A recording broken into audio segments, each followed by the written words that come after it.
São takes separados, né? Então pode se apresentar com...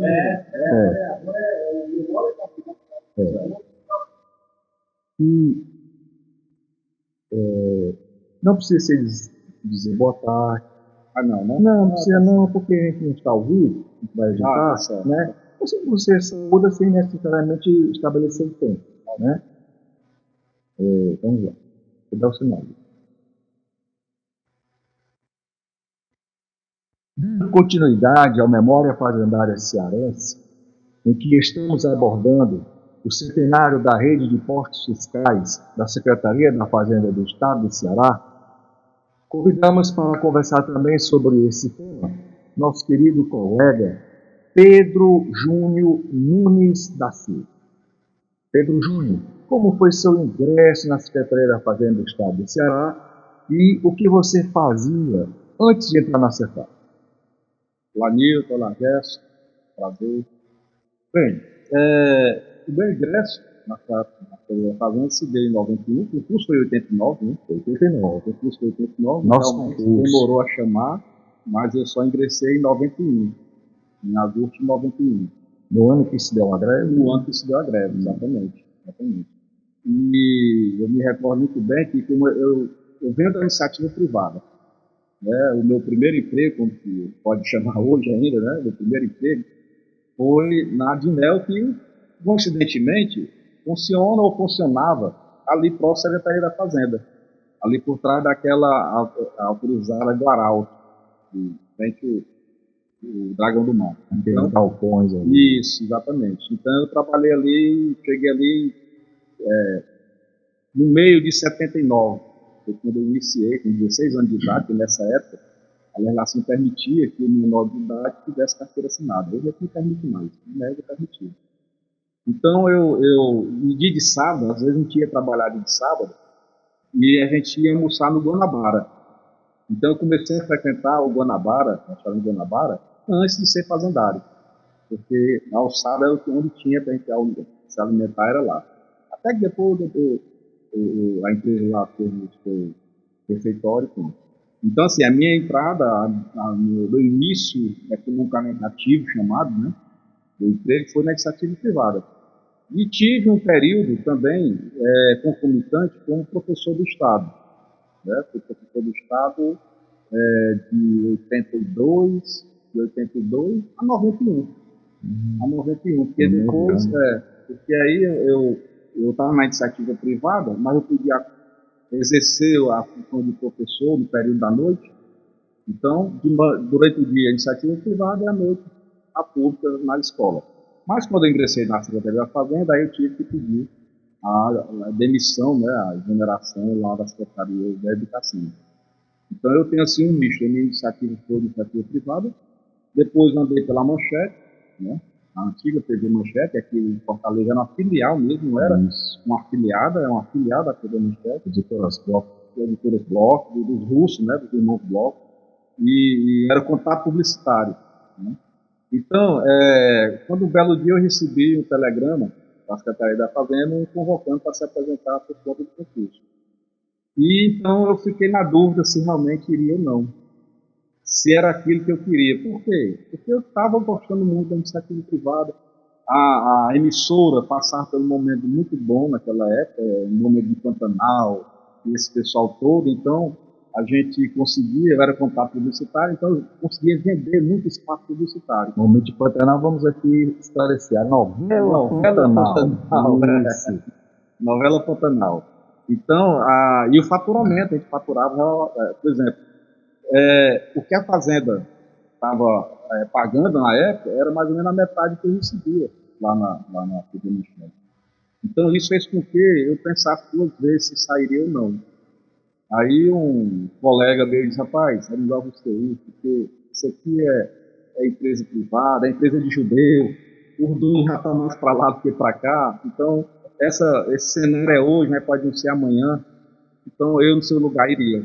E assim eu fiz, eu realmente fui, pedi prorrogação de posse, porque eu tinha que cumprir o aviso prévio na empresa, se eu não quisesse para indenizar a empresa, né, abrir mão do FGTS, por exemplo. Então eu tive que pedir prorrogação de posse, por 2 meses, aliás, 30 dias, E assim se deu meu ingresso na Secretaria da Fazenda, exatamente em agosto de 91. E aí, interessante que quando eu entrei, eu fui fazer o curso preparatório de agente arrecadador. Curso introdutório Era, para agente para arrecadador. agente arrecadador. E aí, eu ingressei na turma que estava já voltando do posto que foi convocado antes de mim. Isso. Porque, como eu pedi prorrogação, então eu não fui com ele. Eu fui depois. Então, quando primeiro eles foram para os postos, porque era a questão da greve, Isso. né? E quando retornaram é que foram fazer o curso preparatório introdutório de agente arrecadador. Foi quando eu ingressei. Então, era duas turmas que tinha ali na sede 3, era duas turmas preparatórias que estavam acontecendo. E, em seguida, como os melhores postos já estavam todos com suas vagas preenchidas, sobrou para mim e para o Carlos Alberto, né? O livro do Carlos Alberto, que eu gosto mais, o posto Estado de Monte Alegre, né? Que é o Ideal Feitosa, fica lá no distrito de Monte Alegre, no município de Barro, vizinho ali ao estado da Paraíba. Então foi por lá que se deu o meu ingresso na Secretaria da Fazenda. E ao chegar no Monte Alegre, você foi recebido com muita alegria. Fale dessa sua adaptação, né? Eu cheguei, nessa época a Fazenda não tinha transporte próprio para o servidor, né? Então que eu usava transporte de linha. E o ônibus que fazia transporte ali para a região do Cariri era o Rio Negro. Era o Rio Negro e parece que Rápido Juazeiro, uma coisa assim. Aí principalmente o Rio Negro. Então a gente saía daqui à noite, em torno de 8, 9 horas da noite. Quando dava 3h30, a gente estava chegando lá no bar. No dia seguinte foi uma chuva danada. Então quando eu fui descer do ônibus, pátio escuro, né? Muito mal iluminado, uma chuva. E onde parou, quando eu desci, já foi com o pé dentro da lama, né? Estava empossado. E veio um colega me receber, muito assim, exclusivo, né? De forma exclusiva, o José Justino, que a gente chamava também de Zé Goela, né? Zé Goela. Então ele chegou, comelando assim uma dose de cana, né? Porque o bafo dele falando comigo já foi uma cana, já ele tomou. E em seguida a gente foi para o posto. Se aproximando do posto, era assim, tinha que atravessar a rodovia, se aproximando do posto com aquela chuva de muriçoca, né? Muita muriçoca. E eu confesso que se tivesse um ônibus passando naquele momento, voltando para Fortaleza, eu teria entrado nele. E talvez não tivesse na secretaria hoje, eu não sei, né? Mas assim, eu costumo dizer que o ser humano é a coisa melhor de viver, porque ele se adapta rápido em qualquer situação. Eu pelo menos me adapto. Ou seja, inicialmente foi um choque, né? Graças a Deus me adapto bem. Coisa boa, coisa ruim, logo. Mas foi um choque, né? Porque aí no dia seguinte a gente foi conhecer os colegas, e quando eu cheguei só tinha um colega de plantão, né, que era exatamente o Justino, né? Então no dia seguinte a gente foi conhecer os demais colegas, né, que estavam por lá, e o posto era uma estrutura muito, não vou dizer estrutura ruim, mas era uma estrutura que deixava muito a desejar. Para você ter ideia, no alojamento não tinha sequer ventilador. Falar em ar-condicionado, não tinha, só tinha ventilador. Aliás, nem ventilador. Não tinha cama, nada disso. Era 2 armadores, a rede e desce, graças a Deus. Então o calor era imenso e quando a gente ia dormir, a gente molhava a rede, literalmente. Pegasse uma vasilha com água, estendia a rede e saía molhando a rede e o lençol. E você tratasse de dormir antes da rede e do lençol secado. Para deixar tipo mais fresquinho. Mais fresquinho. E o quarto era ao lado da balança. Ao lado da balança. Então, muitas vezes. Tinha barulho.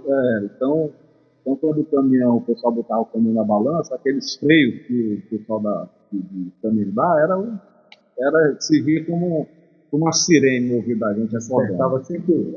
Despertava. E assim, tinha época do ano que tinha muita mosca. Ar-condicionado no posto só tinha no local, na sala da digitação. Então, eu até costumo dizer que a evolução de trabalho das Secretarias de Fazenda começou pela digitação, não pelo servidor, mas pelos equipamentos.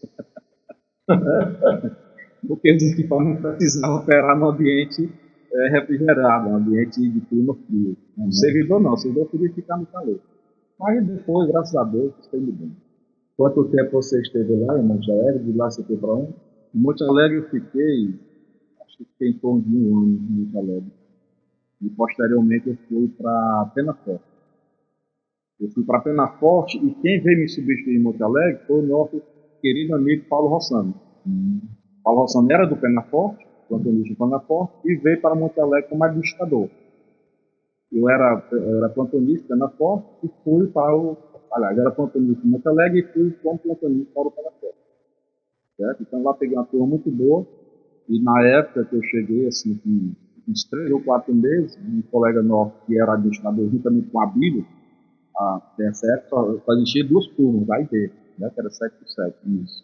Então era o Marcos, que era administrador de uma turma, e o Abílio da outra. Então eu fui trabalhar com o Marcos, na turma do Marcos. Mas logo em seguida ele passou no concurso da Receita e foi chamado, e aí eu fui convidado para assumir a direção lá do Finafor. Foi lá o meu primeiro cargo comissionado de direção da Prefeitura da Fazenda. Fiquei lá 2 ou 3 anos na administração. E a chegada em Fortaleza? Como foi assim? Bom, depois porque quando o nosso concurso a ingressar, era sabido, era praxe você ir para o interior, ou ia para uma coletoria, ou ia para a atividade do trânsito no posto postal. Né? E quando se deu a sua chegada no posto? Na realidade, foi uma aproximação de alguns anos. Né? Porque depois que eu saí da administração do posto, na Forte, eu fui ser supervisor do Cariri. Fiz uma seleção, na época o Sampaio que era supervisor juntamente com o Luciano Lucas, o Sampaio saiu, veio para o CONAC, para aquele projeto omisso, né, desse tipo, e aí na época o Moraes foi me convidou para ser o supervisor da região. Eu fiquei lá na região e em seguida houve uma seleção para supervisão em Fortaleza. Eu fiz a seleção, logrei êxito, e um belo dia o Luiz Carlos, que já era gestor da equipe, né, Luiz Carlos, que entrou no lugar do Zé Quilos. Luiz Carlos me ligou e me fez um pedido que eu não tinha como negar. Não tinha como negar pela minha deferência a ele, mas pela situação e pela deferência do colega. Porque o Luciano Lucas, que tinha trabalhado com a gente lá em Craveiro, naquela época estava como supervisor em Russas. Em Russas, salvo engano, era em Russas. E eu fui, na minha classificação, eu ia para Fortaleza. E houve um acidente com o filho do Luciano, que foi a óbito, infelizmente, e era o único filho dele, e o Luiz Carlos pediu para que eu permutasse, para mim ir para a Rússia, para que o Luciano fosse para Fortaleza e ficar próximo da família, dada a acontecida. E assim eu fui para a Rússia. E tive o meu primeiro contato, assim, próximo com o nosso amigo Normando, lá. Foi fantástico, pessoa fantástica que eu trabalhei, aprendi muito com o Normando, muito sério, uma equipe muito boa, Edith Pago, que hoje está aqui, era da Edith, a Lúcia, e assim tinha Leide, a da RH. Bom, então era uma equipe muito boa, mas eu passei pouco tempo com ele, eu passei, porque logo em seguida, acho que 6 meses depois, 6 meses, um ano depois, ele foi transferido para a delegacia, para ser delegado do Iguatu. E veio o Valber. O Valber era delegado em Calcaia e veio substituir o Normando lá em Rússia. E eu fiquei lá com o Valber pouco tempo. Aí logo em seguida surgiu, porque eu tinha dito ao Luiz Carlos, tudo bem, a causa é muito nobre. Mas façam o seguinte, na primeira oportunidade que você puder me levar, se não para Fortaleza, porque Fortaleza não tem corrido, mas tipo Calcaia ou Maracanaú. Aí, de fato, surgiu uma oportunidade em Calcaia e o Luiz Carlos foi cumprir o que a gente tinha acordado e eu fui trabalhar em Calcaia. Né? Chegando em Calcaia, o delegado era o Fernando Chimenez. Fernando Chimenez, que por sua vez tinha sido delegado também em Juazeiro, já conheci o Fernando de Juazeiro. Fernando, salvo engano, ele foi substituindo o Moraes. Salvo engano, foi substituindo o Moraes. E aí, Calcaia, fiquei lá 2 anos em Calcaia, e veio o Masterplan, gestão da Secretaria de Milton Gomes, Exatamente. O Masterplan, e no Masterplan se criou algum núcleo de execução, né, como, por exemplo, Brejo Santos, e aí o Paixão, que já era diretor do DECIT na época, o Paixão foi e me convidou para assumir a direção desse CESAT lá em Brejo Santos. Aí lá vai eu voltar para o Cariri, né, para o Cariri. Por isso que eu tenho um apreço, um amor assim, pelo Cariri, porque ele me recebeu muito bem. E as pessoas de lá me receberam muito bem. Então nós passamos 2 anos e meio lá pelo Brejo Santos. Aí você pergunta, e por que Brejo Santos, né? Por que Brejo Santos? Porque na época o Masterplan ele criou alguns CESAC, mas considerando unidades de trânsito. Então, vinculado ao Brejo Santos, tinha Penaforte e tinha Ratife. Então, na realidade, eu fui para lá não por causa do CESAC Brejo Santos, mas por conta dos postos de Penaforte e Ratife. E eu conhecia os 2 postos muito bem. Isso também foi em razão de alguns postos intermediários terem sido extintos? Não, porque na realidade, o Masterplan, ele, salvo engano, o Masterplan, o único posto que o Masterplan fez extinto, não. Foi o posto que ele andou fechando, foi o da Capicó, Nascente, né, que é lá perto de Acaraú, Itarema, Nascente, e o trilho do Aracati já tinha sido fechado. Depois fecharam o Pereira, mas voltou, né? E Iguatu, salvo engano, o Porto de Iguatu também, ele também teve um funcionamento bem reduzido por conta do Masterplan. O Masterplan, ele afetou mesmo, assim, a grande mudança do Masterplan foi nas coletorias chamadas, E por conta do Masterplan também, o Masterplan ele provocou uma situação que ainda hoje não foi cumprida, que é a redução dos cargos de administrador de força fiscal.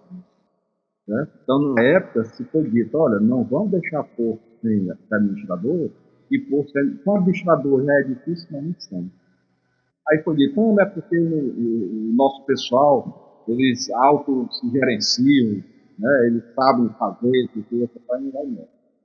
Mas foram nessa e deram com os burros nada, como se diz, né? Tanto que quando a gente foi lá para o Prédio Santo, o número de supervisores era definido pelo número de servidores. Salvo engano, para cada servidor tinha um supervisor, era algo desse tipo. De tal maneira que o Prédio Santo tinha 4 supervisões. E aí, o que eu fiz na época? Eu sempre gostei de trabalhar com pessoas que soubessem mais do que eu e que fossem íntegros. Então, eu convidei o Márcio Rabelo, convidei o Vicente, que depois veio ser corregedor, convidei a auxiliadora, que era lá do Cariri, que trabalhava comigo, e também o Luiz Carlos, que tinha sido coletor lá de Juazeiro do Norte. Então, eu levei eles 4 para trabalhar comigo. A auxiliadora e Luiz Carlos comigo direto no CESAT, porque eu não tinha muita vivência de CESAT, minha vivência de trânsito, né?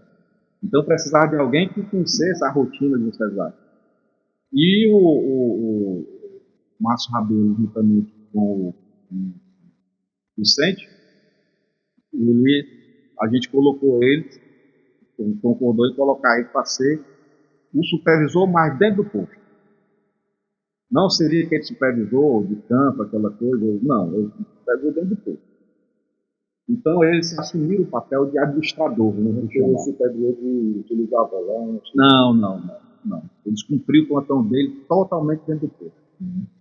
E aí quando foi, eu me recordo que num belo dia, e a gente sempre pedindo do Vladimir que revesse essa situação, que não dava certo, e nós pedimos a ele, nós convencemos a ele levar a questão para o comitê executivo, e ele topou levar para o comitê executivo. E aí juntou-se eu, Liduíno, Paulo Rossoni, Nil, Miranda, passamos a noite, eu nem que fosse hoje. Nós anoitecemos e amanhecemos dentro da Secretaria da Fazenda, preparando relatórios para poder, no dia seguinte, de manhã cedo, já apresentar no comitê. Justificar porque a gente defendia que não era só um sentimento, entendeu? Não era só um sentimento, não era só aquela coisa de defender por defender, não. Existia uma razão de ser, e os números, a melhor coisa que você pode apresentar para defender um argumento, nesse caso aqui, seria número. Então, nós passamos a noite toda levantando os números de todos os focos e comparando com pena forte. Então, o resultado foi assim, abissal. Abissal, foi assim, absurdo. Para você ter ideia, você não compara laranja com banana logo. Né? A gente colocou a demonstrativo de todos os focos, mas comparando o posto quando ele tinha gestor, quando não tinha, e comparando o pena forte com o Aracati, né, até então Mata Preta, que tinha sua semelhança, né, de movimento, de carga, de receita, né? E também comparar coisas iguais, né? Tentar comparar coisas iguais. E aí, quando foi comparar, a coisa foi assim, absurdamente desigual, como se diz. O resultado era, não tinha como ser diferente. E aí, depois de muita discussão no comitê, o doutor Edmilson disse, e agora? Como é que a gente faz isso? Aí nós também temos um propósito. Vamos pegar toda a supervisão de trânsito, acabar com a supervisão de trânsito e vamos transformar o valor em administrador de posto. Então, existiam 16 supervisões de trânsito do estado todo. E transformando que o valor da gratificação era maior do que a de administrador. Então, com isso, para não ter repercussão financeira, foi uma coisa que o doutor Danilo foi bem claro, ó, tudo bem, a gente pode mudar, desde que não tenha repercussão financeira. Aí eu não sei se ele imaginava que a gente tinha essa carta na manga, né? Essa proposta. Então, a gente saiu com a proposta. Não, vamos acabar com todas as supervisões e vamos recriar os postos dos administradores. E já vimos com o cálculo feito, mostrando para ele, ó, aqui, o resultado é esse. Deu para criar 23 administradores. Que é o número que tem hoje. Você vê que o Masterplan foi em 97, se não me engano. Foi a partir de 96, por isso. 95 entrou o secretário de Público, né? Isso, exatamente. E aí a negociação com o BID, né? Isso, exatamente. Então a coisa começou mesmo a startar em 96. Pois é. O lucro eu cheguei no Brasil em 97, em abril de 97. A fusão de coordenações, né? Mudar de departamento, está surgindo as coordenações. Então, assim, foi nesse dia que tanto se decidiu secretar. Teve até pessoas no comitê que se posicionaram no lado contrário, assim, de forma até meio grosseira, mas o doutor Edmilson, dentro daquela sua serenidade, né? Dentro daquela sua serenidade, disse, não, os meninos aí têm razão.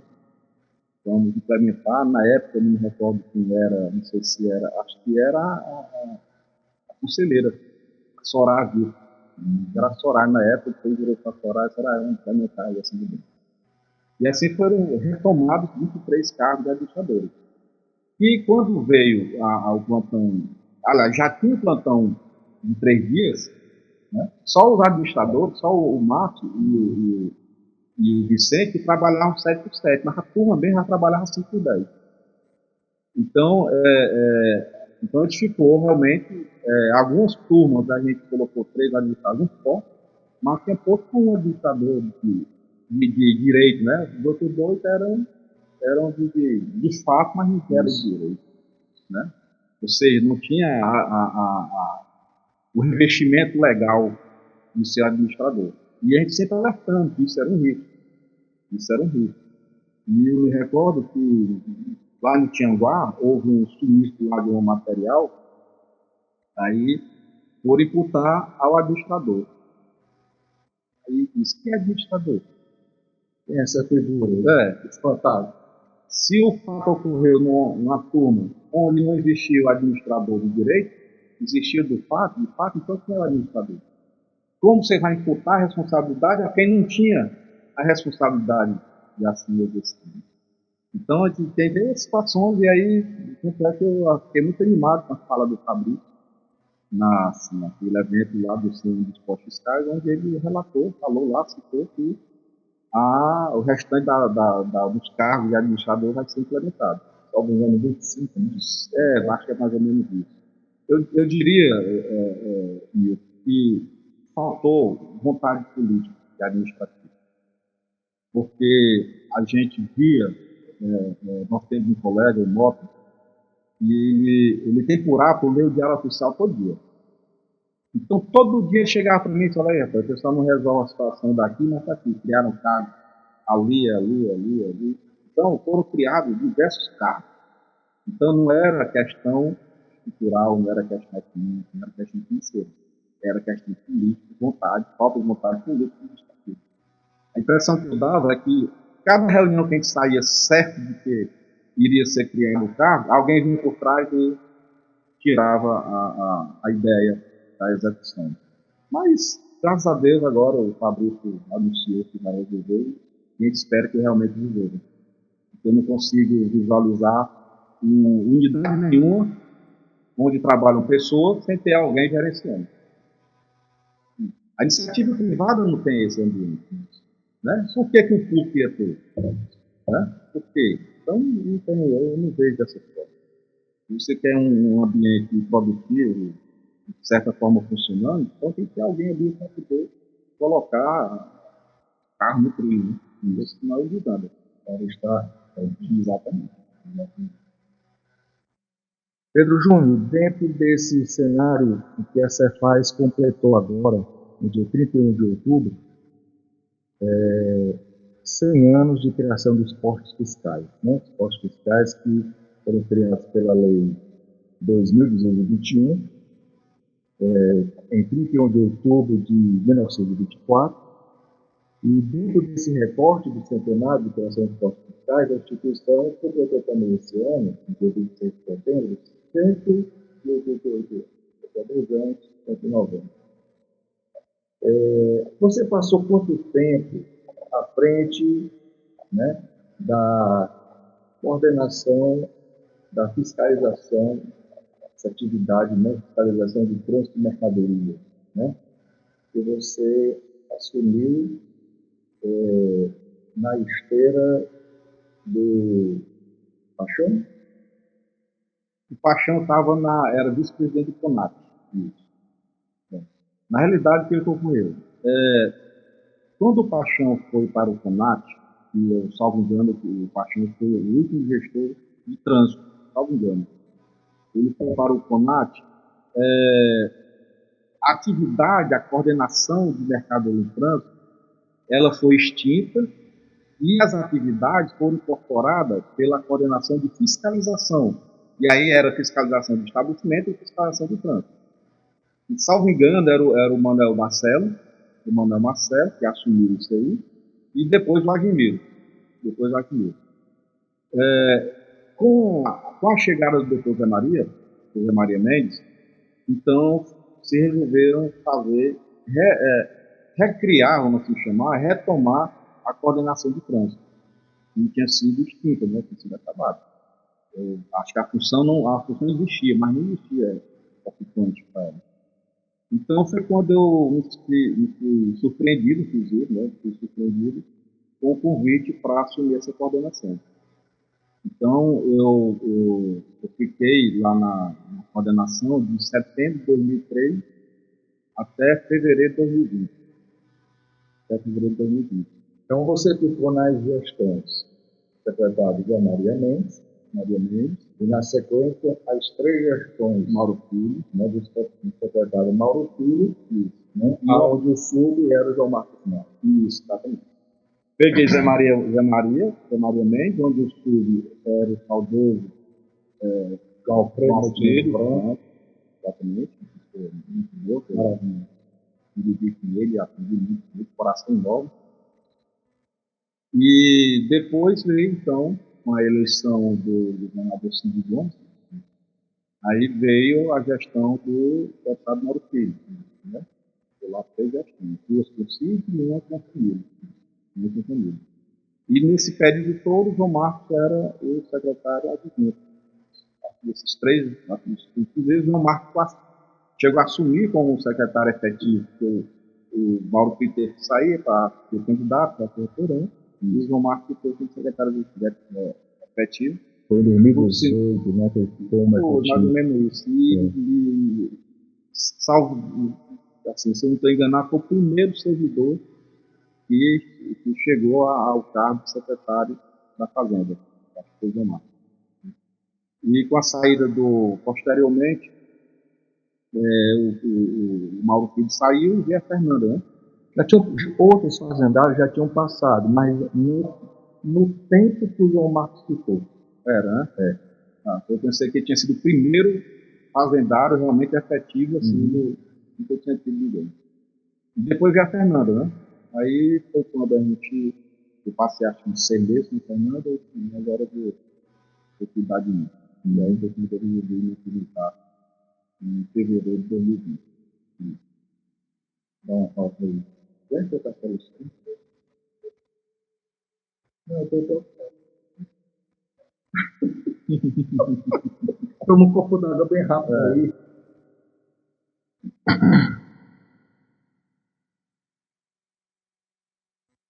Como é que você vê hoje, Pedro Júnior, a atividade de fiscalização nos postos fiscais em comparação com o tempo que você viveu, com o tempo em que você esteve à frente dessa coordenação? E a pergunta que a gente faz não é apenas com os olhos no passado, que isso é importante, que traz lições, mas até mesmo enxergando o que já está no horizonte. O novo sistema tributário nacional, com a reforma tributária, né? Agora mesmo nós esperamos toda a regulamentação aconteça, afinal do exercício fiscal.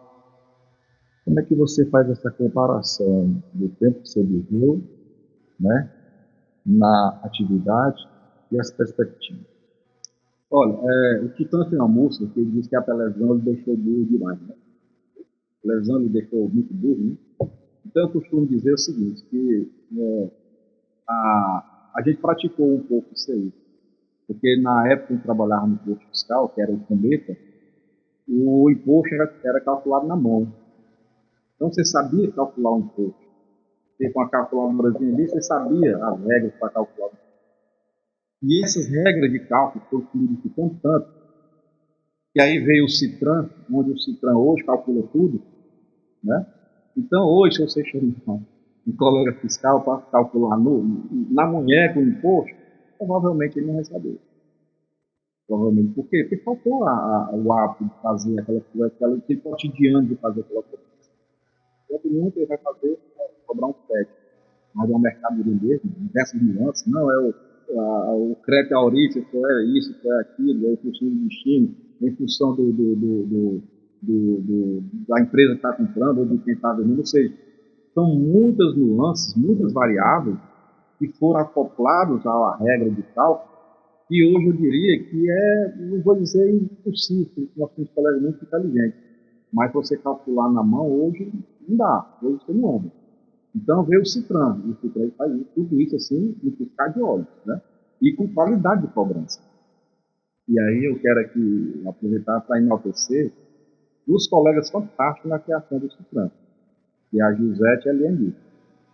Duas colegas que o Citran é a cara delas, tanto é que a gente chama mãe do Citran, né? Mãe do Citran, as mães do Citran. Exatamente. Então elas fizeram isso assim, com muito esmero, com muito carinho, com muita dedicação. A Gisete, quantas vezes ela me levou trabalho para fazer em casa, então assim, isso é uma evolução tecnológica, né? E você tem que acompanhar a evolução da política tributária. A política tributária ela vai mudando a cada dia, a cada decreto que sai, ela sai com as suas alterações. Hoje, até para você ler um decreto de regras tributárias, você tem que ler com muito cuidado, muito devagar, olhando para você não se perder no raciocínio. Então, eu vejo que essa questão da evolução do trânsito, ela vai conforme a evolução da tributação. E aí, nesse esteio da evolução da tributação, com a questão da cobrança do destino, né, agora mais do que nunca, né, há algum tempo já vem se cobrando o destino. mas não como agora. Não como agora. Então eu vejo que cada vez mais isso fortalece a FINES. Em que sentido fortalece a FINES? Porque vai existir um comitê gestor que vai ter essa receita e vai enviar para os estados. Em cima de quê? Em cima daquelas suas operações que foram de destino. Então, o estado que não tiver uma capacidade de fazer o registro dessas operações, ele com certeza vai perder receita mais do que perder negócio. Vai perder dinheiro. Vai perder dinheiro. Vai perder dinheiro. Porque, assim, eu tenho muito medo de comitê gestor, principalmente quando ele é comandado por sulista. Nada contra o sulista, nada contra o pessoal de São Paulo, do Sudeste, né? Nada contra ele. Mas porque existe uma tendência muito grande que os recursos temem permanecer por lá. Então, se você não tiver argumento, repito, argumento forte, cálculo, numérico, relatório, para dizer, ó, tá aqui, o que veio para o Ceará é isso aqui, e não isso que vocês estão nos mandando. Então, se você não tiver isso aí, você vai receber o que eles mandam. E aí, nada melhor do que o trânsito para ter esse controle que já está tendo. Eu imagino até que ele vai ter que ser mais efetivo ainda. Mais efetivo ainda. Então, nessa questão da evolução da tributação, eu só vejo o trânsito tendo a necessidade de fortalecer cada vez mais. Isso não invalida, logicamente, o estabelecimento, de maneira nenhuma, até porque o estabelecimento ele está ali para fiscalizar o pretérito. O trânsito não fiscaliza o pretérito. O trânsito fiscaliza o momento. Né? Ele fiscaliza o momento. E é a ação do trânsito que vai gerar informações para fiscalizar o pretérito. Porque se não tiver a informação aqui coletada pelo trânsito, ele não vai ter pretérito para analisar. Né? Então, com o advento da nova escala eletrônica, isso ficou assim, muito claro. Ficou muito claro. Então, eu vejo, sim, o futuro do trânsito cada vez mais necessário. Tanto que alguns estados que teimaram em fechar os portos, hoje estão tendo que retomar, né? Ter que construir, é o caso aí do Rio Grande do Norte, me parece está construindo 5 portos fiscais. Inclusive, nós, estado do Ceará, utilizamos uma estrutura que foi abandonada pelo Rio Grande do Norte, que é a estrutura do Quixeré. E o Rio Grande do Norte abandonou a estrutura do Quixeré, abandonou a estrutura de Jessé Moreno, que é lá no interior. Né? E nós passamos a usar essa estrutura. Então, com a retomada deles, eu não sei se eles vão voltar para o Quixeré, vai ter toda aquela discussão de novo. Mas eu me recordo que a gente foi algumas vezes, a convite de sindicatos do Estado, falar sobre essa questão, dessa ideia que estava surgindo na época de fechar porto fiscal. E que tentação foi essa? Né? Você faz, por exemplo, desde 1924, vem com sua, digamos, rede de postos fiscais e estados, até mesmo aqui da região Nordeste, que precisam, né, assegurar efetivamente a entrada, né, dos tributos no erário. Como é que se deu essa tentação? O objetivo é economizar? Rapaz, assim, Qual foi a lógica? Eu coloco isso aí na conta daqueles gestores que acham que o Nordeste é o Sul. O Sul, ele pode se dar o direito de não ter pouco. Né? Ele pode se dar o direito de ter pouco. Mas Nordeste, que não tem produção e tem muito consumo, não se dá esse direito. Então eu me recordo demais, quando a gente foi uma reunião lá no Rio Grande do Norte, e questionou isso com o diretor da época. E vocês não é porque Paraná não tem, Rio Grande do Sul não tem, que Santa Catarina não tem, vocês está onde, meu amigo? Você está lá? Não está, está aqui no Nordeste. Né? Mas ele teimou, fechou e o Rio Grande do Norte sentiu. A situação pegou uma década, mais ou menos isso. Mais ou menos isso. São 10 anos aí, o Rio Grande do Norte sentiu, Paraíba sentiu.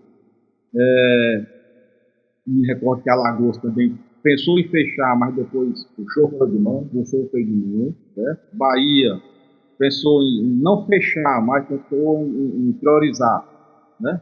Mas depois voltou atrás, juntamente com Pernambuco, agora que Pernambuco também é reduzido, mas não fechou na sua totalidade. E aí vai. Eu imagino que esses estados que perderam receita aí, ou que não cresceram o que deveriam ter crescido, com certeza parte disso responde pela falta desse controle da movimentação de carga que tem no seu estado, né? No estado do país. Então, Pedro Júnior, 26 estados da federação, mais o Distrito Federal, 27 unidades. Né? Cada um, até hoje, tem o seu regulamento de ICMS. Né? E com a nova reforma tributária, vai ser um regulamento padrão. Né?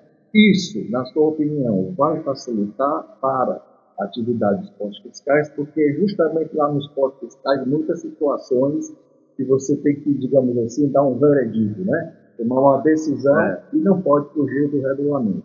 Isso vai facilitar e, ao mesmo tempo, isso faz com que, em função da mudança para o destino na cobrança, e em função também do comitê gestor dos impostos a serem arrecadados, vai dar uma importância maior à atividade do trânsito?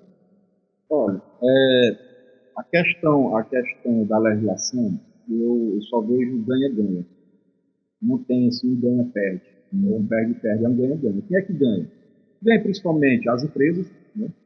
Porque hoje é assim, extremamente assim, danoso, oneroso para a empresa ter pelo menos um funcionário que conheça a legislação de cada estado, né? Então é muito oneroso para as empresas. Isso realmente Então isso aí para as empresas é muito bom. E para os estados também, porque muitas vezes o contribuinte ele faz uma operação olhando para a legislação dele, né?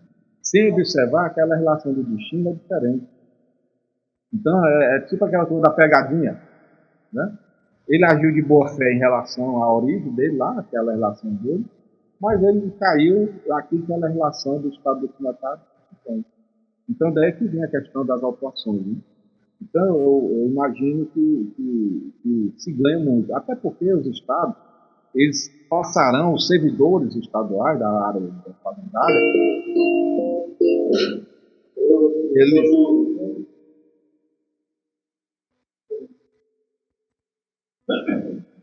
Deixa eu ver aqui.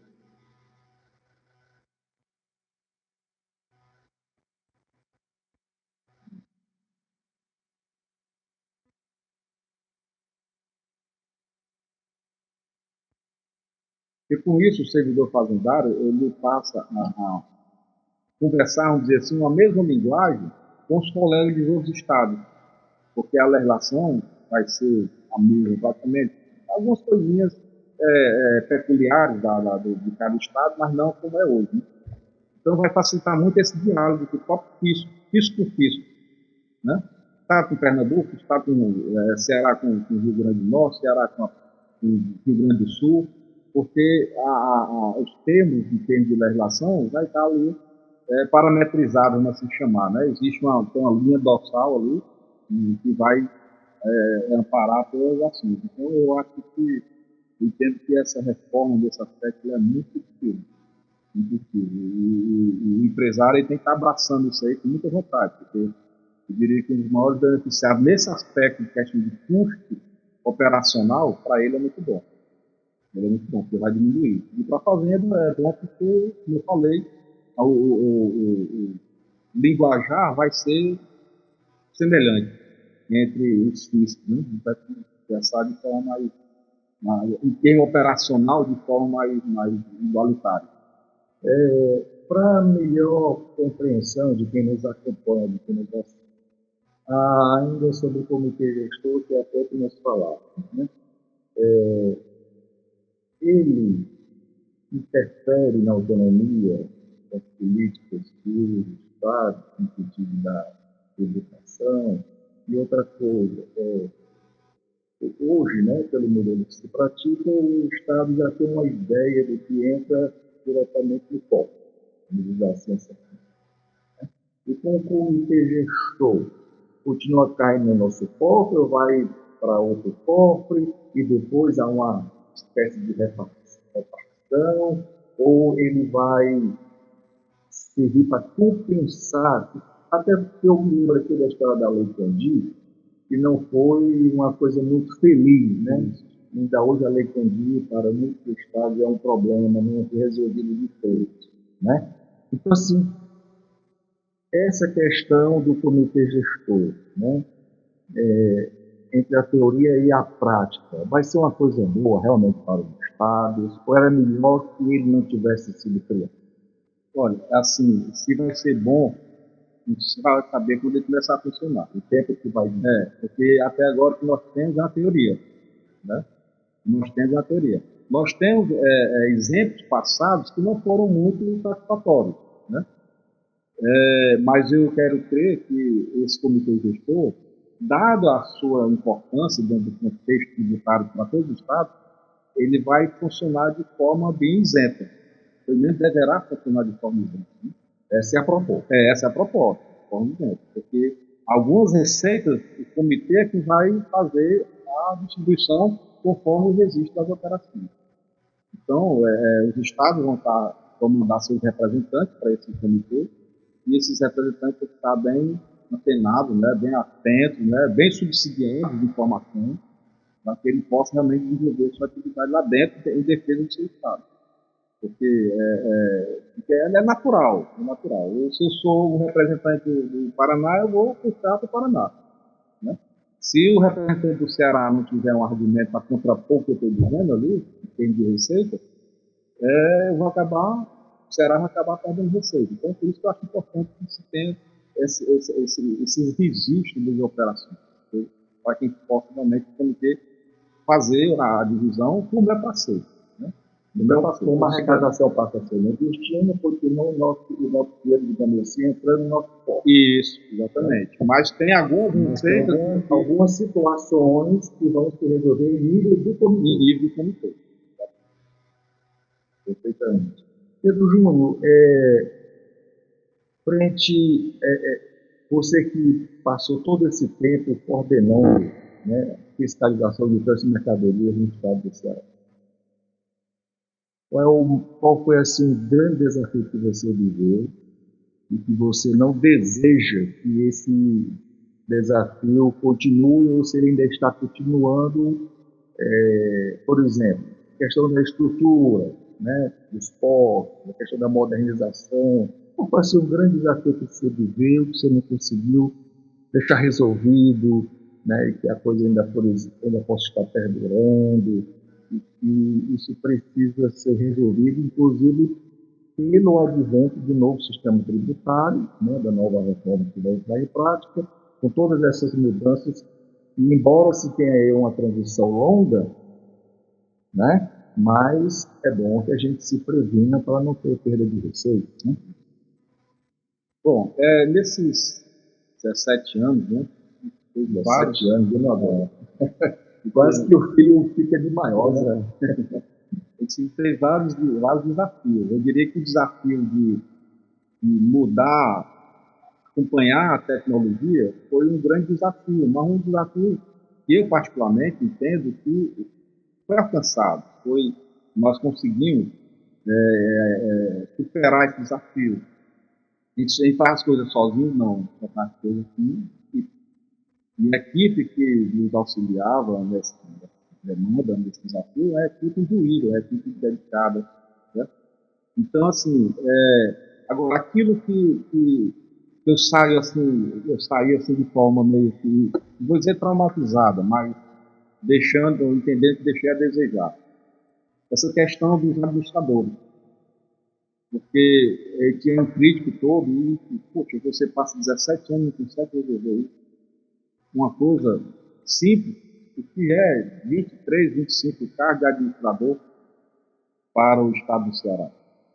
O que é 25 cargos, 25 administradores com a Secretaria da Fazenda, que arrecada, e esses cargos são exatamente os locais onde a arrecadação se inicia. E sempre superando as metas em termos reais e nominais. Né? Exatamente. Às vezes eu fico imaginando, rapaz, será se tivesse deixado realmente a coisa ir para a bancarrota, não teria sido melhor? Será se só assim teria criado realmente todos os cargos? Mas é aquele senso de responsabilidade, né? Aquela coisa de você não querer que a coisa aconteça de forma má, como talvez fosse necessário. Então, esse foi, para mim, foi assim, um dissabor, assim, uma frustração não ter vivido. Porque 17 anos não é 17 meses, né? São 17 meses. Então, essa foi a grande frustração do período em que eu estive lá. Fora isso, outra coisa que nos angustiou, não foi só a mim, para todos da casa, foi aquela divisão que surgiu dentro da classe fazendária. Né? Até então, nós entramos, eu entrei na Secretaria da Fazenda no período da primeira greve da Secretaria da Fazenda, e talvez até hoje é de maior repercussão. Entre os cabos nível médio e nível superior. Isso, exatamente. Então, assim, o pessoal era a Fazenda, todos os cargos, todos os servidores eram pessoas coesas, eram todos pegando no pote com a mesma vontade. Né? Infelizmente, por ideia de alguns e de outros, rachou essa coesão que existia, né? Talvez por ego, não sei, fantasia, não travesti. E isso foi um período muito difícil, e não foi só para mim, foi difícil para a casa toda. Para a casa toda. Hoje você mexeu com a psicologia. Hoje você tem colegas que eram amicíssimos e que hoje passam pelo outro, quando muito cumprimenta, assim, com balanço de cabeça, então olá. Coisas que não se imaginava que isso viesse a ocorrer. Né? Até nos pegas que existia entre gestão e sindicato, nunca foi suficiente para deixar inimigo. Nunca foi suficiente. Eu lembro do episódio da piscina, com o nosso colega falecido da Filha, um episódio ruim, mas depois estavam dois ruins, aquela coisa toda. Né? Não deixou que essa coisa fosse para o pessoal. E essa divisão que a gente vivenciou, infelizmente, me parece que menos, mas que ainda existe, né? Isso é uma coisa assim, muito desagradável para toda a classe fazendária. Eu acho que o pessoal deve repensar isso aí. Talvez a classe cresceu muito assim, em termos de conquista. Mas se não tivesse havido essa cisão, talvez as conquistas teriam sido bem maiores e bem mais sólidas. Né? Bem maiores e bem mais sólidas. Então essa cisão fez com que as conquistas fossem retardadas, às vezes até negadas por conta disso. Deixando o próprio governante em uma situação assim de catástrofe, né? Situação complicada. Então isso é um fato que deve ser repensado, porque realmente não trouxe, aí sim é uma situação de perde-perde. Não existe ganha-perde, é só perde-perde. Perdeu todo mundo. Eu não vejo ali ninguém que tenha saído vitorioso naquela situação. Nem mesmo aqueles que causaram a situação. Né? Mas, assim, fica as lições, né? Fica a lição, espera que isso, com o tempo, aí é só o tempo que vai resolver isso aí, porque hoje muita gente que entrou em 89 já se aposentou, aliás, o de 80, né? De 80, muitos já se aposentaram, e de 89, muitos estão se aposentando. Ficou com o de 81, isso. Né? Aquela geração do que recebeu nós, de 89, né? E na sequência do concurso de 89 foi para o agente arrecadador e auditor fiscal, veio de 93 só para auditor fiscal. Isso, só para auditor fiscal. Aí veio um muito grande, né, que saiu o edital do concurso em 2006, mas que não aconteceu em 2006, só veio acontecer em 2007, quer dizer, um hiato de 14 anos. E só foi chamado, o concurso foi em 2007, mas só foi chamado, acho que quase no limite da validade do concurso, né? Não foi de imediato. Então teve um gap aí muito grande entre o ingresso de servidores da Secretaria de Fazenda. E, infelizmente, alguns ingressaram e não entenderam, não compreenderam a irmandade, a irmandade que eu digo assim, a forma humana como os servidores se respeitavam, né, se tratavam. Porque, aliás, muitos não sabem, nós servidores de final reivindicávamos há muito tempo através do sindicato realização de concurso. Isso, exatamente. Então, assim, é só isso aumentar. Quanto à questão da evolução, eu repito, eu falei anteriormente, enquanto as políticas tributárias estiverem evoluindo, necessariamente as atividades fazendárias irão evoluir e principalmente a mercadoria e trânsito e a fiscalização de forma geral, ela vai evoluir nesse contexto. Né? Então, se você me perguntar aqui, a frustração que eu tenho é somente essa aqui, a de não ter resolvido a questão dos carros comissionados e essa divisão. Tem um outro aspecto também que eu queria aqui, registrar, que é o episódio da construção dos postos fiscais, certo? Porque, como eu vivi e convivi em um período onde a estrutura não era nada agradável para o servidor, não faria condições de repouso nem de trabalho, então nós resolvemos fazer uma estrutura que fosse de um hotel, né? De um hotel. Onde é que está a minha frustração? É porque esses hotéis foram mal construídos. Né? Nós tivemos todo o cuidado de fazer, eu participei da elaboração da planta dos postos fiscais, tanto da parte administrativa, quanto da parte de alojamento, de recreação, a parte de acomodação para motoristas, de banheiro e estacionamento, ou seja, procurando dar uma estrutura, oferecer uma estrutura. Ou seja, pensando no público interno, servidor, isso. E no público externo, o motorista, né? Isso, exatamente. O motorista está ali no dia a dia com a gente, né? Então merece uma pessoa, um pai de família que está lá e merece ter também uma condição de acolhimento. E construímos os postos, fato, construímos, mas infelizmente os postos foram muito mal executados. Tanto que dos 4 postos que foram construídos na nossa gestão, eu diria que 2 eles permanecem bons ainda, que é o Aracati e o do Asa Branca, que é o do Prato, né? Tem estruturas boas, permanecem lá, tal, qual. Mas infelizmente Tianguá e Penaforte é uma lástima. E interessante, também é bom que se fique claro, que os presidentes da SOP, na época não era SOP, era DAI, mandou um ofício para o secretário Mauro Filho, determinando que a fiscalização de engenharia da fazenda se afastasse da construção do posto. Porque a fiscalização é deles, do Monópolis. E aí o Mauro Filho depois, chamou o Ricardo Bessa, época, né? Chamou o Ricardo Bessa, chamou a mim, e disse, não vamos se afastar, não vamos fiscalizar não, aqui ficamos. Enquanto fiscal de obra, a gente vai contemplar. Mas nós somos os tomadores de serviço no tribunal, somos os contratantes, demandadores. Então a gente vai ter que pelo menos visitar as obras. E assim a gente fazia, assim, quase quinzenalmente, viajar nos postos e fotografava. E eles faziam os relatórios fotográficos, né? Mandávamos uma via para o DAI, mandávamos uma via para a construtora e ficava com a via, registrando os malfeitos que eram identificados. Certo? Era o aterramento feito com barro inadequado. Eu acho que já não era mais DAI, não. Acho que era departamento de edificação e rotina. Tinha mudado a sigla, mas professor Zé. Eu sei que depois ressolve, né? Mas não é. Então ele fez esse relatório de todos os postos. E quando os postos começaram a apresentar seus problemas, né? Aí eu estava usando o sindicato, foram algumas denúncias e não sei se o deputado fugiu aqui o nome dele agora, fez uma denúncia no Ministério Público, foi no Tribunal de Contas, e o Tribunal de Contas mandou apurar que quando foi um belo dia chegou um relatório do Tribunal responsabilizando o secretário da Fazenda pela obra mal feita.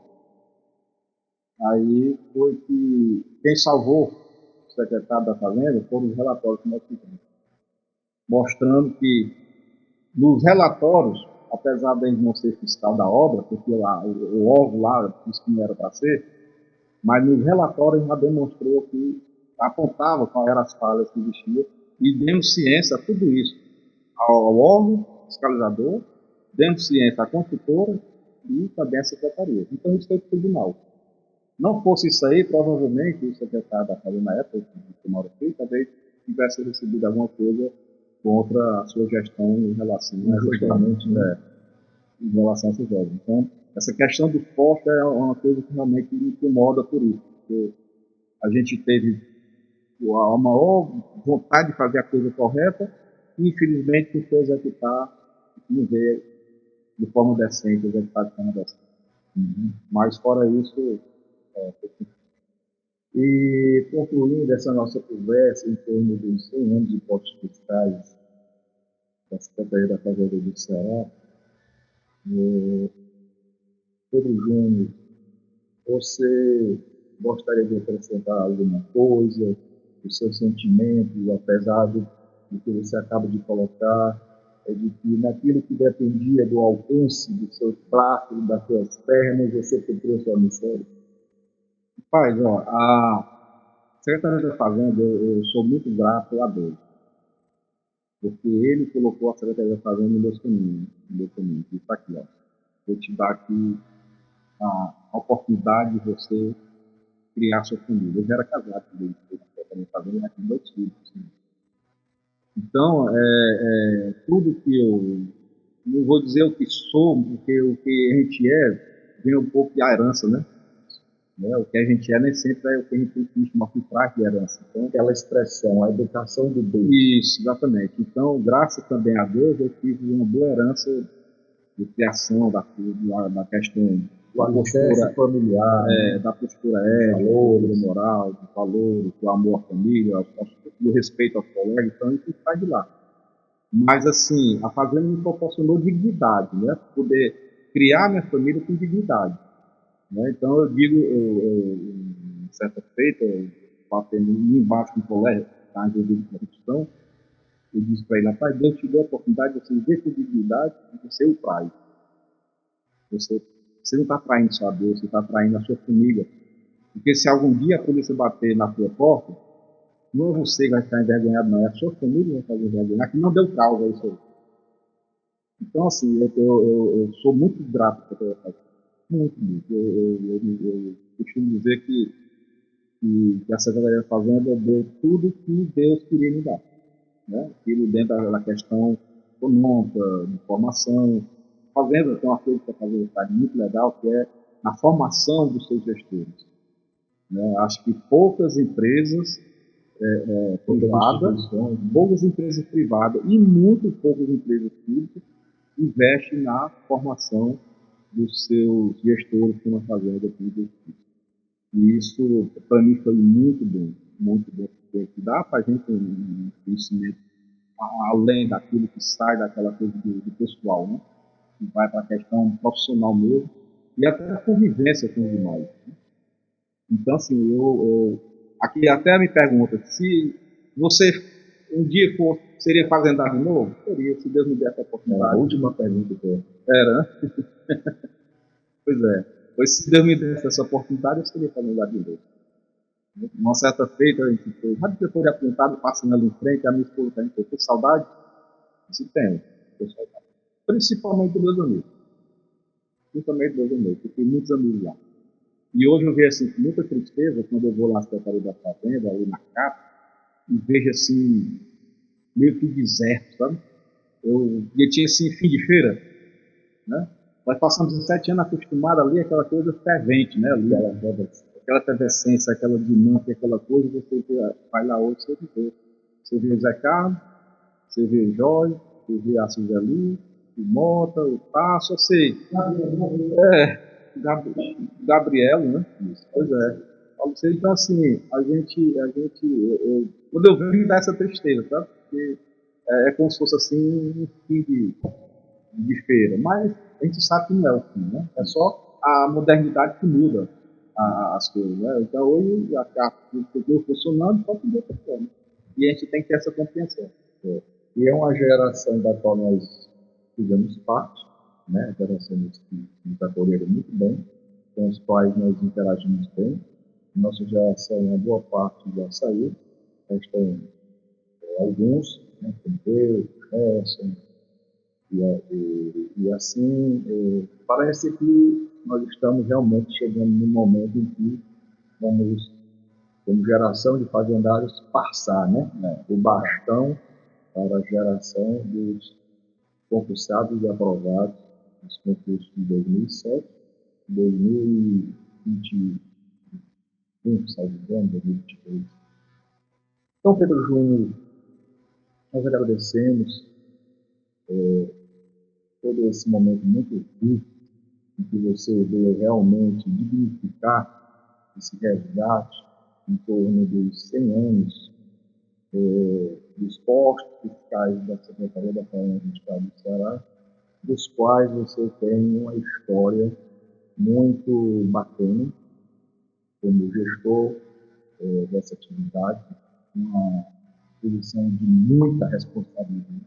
Os seus cabelos brancos começaram ali, né, 17 anos, e que Deus abençoe você, né? Que Deus abençoe seus projetos e que nós possamos continuar juntos, mesmo você não estando no dia de hoje. Eu que agradeço aqui a você, Milton, você, Gerson, agradeço aos colegas, né, que conviveram comigo, que eles que inclusive ainda aqui fora aposentado, eu estou aposentado, mas ainda sou fazendário, né? Sempre serei fazendário e sempre que possível estarei visitando, pelo menos a sede, onde eu trabalhei maior tempo na minha vida, na Secretaria da Fazenda, e revendo os colegas. Às vezes você chega lá, vê as pessoas novatas, sou novata, lógico, não conhece a gente, né? Então não tem muito papo, não tem muita conversa, mas não conhece, é natural, né? É natural. Mas assim, mesmo assim a gente se depara com muitos colegas novatos que são pessoas decentes, pessoas que depois, em meia hora de conversa, você já se ambienta do dia. Então eu agradeço a vocês pelo convite. Acho que para mim é oportuno, né, falar sobre o que eu vivi e convivi na Secretaria da Fazenda, e que, repito, só tive alegria, só tive de sabores, assim. De sabores a gente tem que deixar de lado, porque eles não agregam muito fome, né? E tem que enaltecer as coisas boas, que a gente entrega, que vale. Sabores você deixa de lado. E que foram poucos, graças a Deus. Deus abençoe todos em paz e saúde. Amém. Amém.